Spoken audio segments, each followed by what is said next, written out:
It's time we answer a very important question. Which One Piece race is the most breedable? Part 2. Of all the races in One Piece, there are some that are really hard to look at, and then there's some which make me hard while looking at. So in this video, I'll be ranking the remaining races by their breedability in a tournament style bracket known as Munch Madness V2. There's a total of 8 races, and unless you have Future Sight, there's no way you can guess the winner. If you want to prove me wrong, leave a comment before the end of the video. Alright, starting out with the heavy boys, we got Cyborgs versus Buccaneers. Cyborgs are a top tier contender. With their robot limbs, they can make parts of their body bigger for more pleasure. And if that wasn't enough, with a push of a button, they can make any of their appendages or holes vibrate for extra stimulation. But by far, the most unique adaptation they have is their cum drain. Frankie installed this after the time skip so that any nut that enters his body is collected and filled into these cola bottles for him to drink later. And the nut he drinks also gets refilled into the same bottles. So he has an endless supply of super sperm cola. The one downside is if he gets heavily damaged in battle, the bottles can break and the nut can malfunction his circuitry. This makes him tweak out harder than Buggy the Clown after hitting the Benjamin. Alright, moving on to Buccaneers. If you're caught up with the manga, you know that the world government tried to eliminate the Buccaneer race because of their huge meat sticks. Their BBC, Big Buccaneer Cock, had them stealing all the women from the Celestial Dragons. It's hard to rate the Buccaneers on their looks since the only one we know is also a cyborg. But if they looked anything like Kuma, they would have been breeding like rats. I mean, look at that jawline. How does he get it so defined? My theory is that he never speaks because he's mewing. I mean, you can't spell Bartholomew without mew.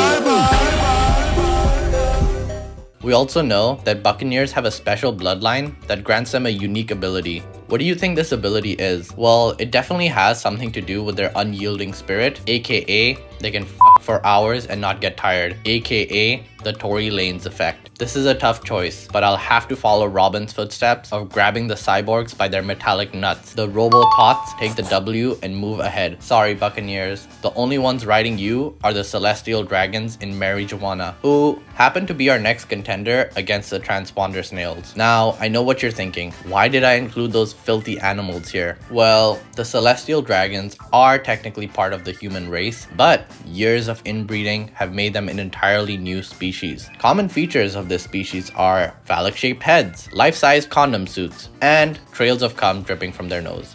Guess they forgot to clean up after the Holy Knights glazed them. Aside from these defining features, the years of inbreeding have made them disgusting to look at, similar to the feeling you get after busting to some questionable porn. I experienced the same thing yesterday when I watched multiple horses instead of just a singular horse. I looked at the screen like, man, I'm a disgusting human being, but not as disgusting as the Celestial Dragons. They are so grotesque that the only way they pull bitches is literally by pulling them off the street and capturing them. But even that wasn't enough for these horny dragons. So they resorted to riding giant men in public, really the lowest and slimiest form of life, almost as slimy as our mucousy transponder snails. So what made me include these talking mollusks on the list?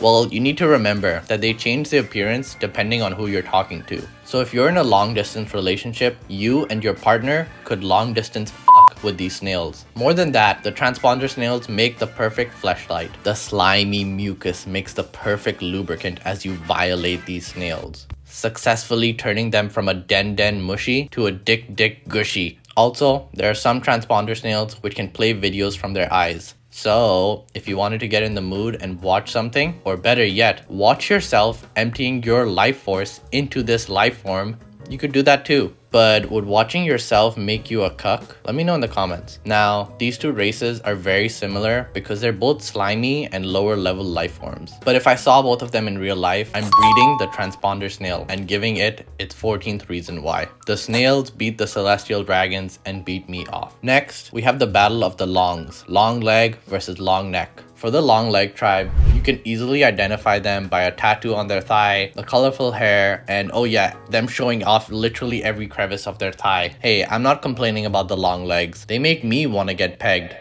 Wait, edit that part out.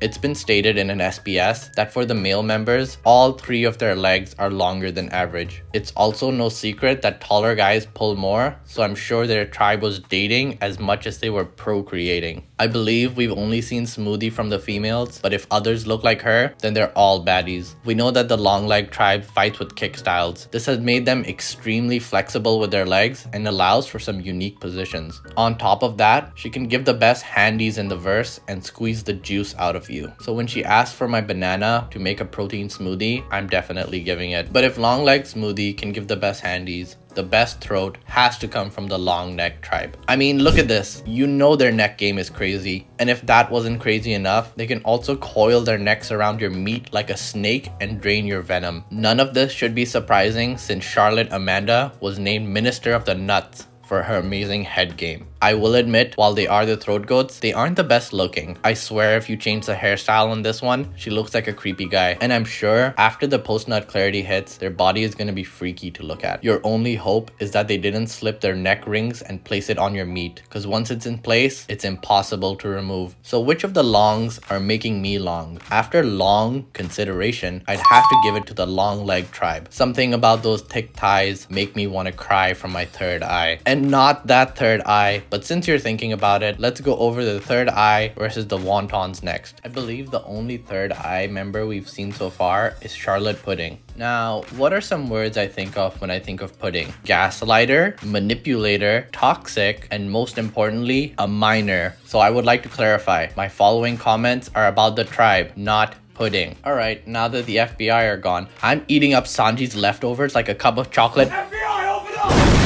Hey everyone, currently recording the rest of this video from inside a cell. Anyways, it's been stated that once they undergo a true awakening, they can hear the voice of all things. So what if they can hear my balls slapping against a transponder snail's chin? Who cares?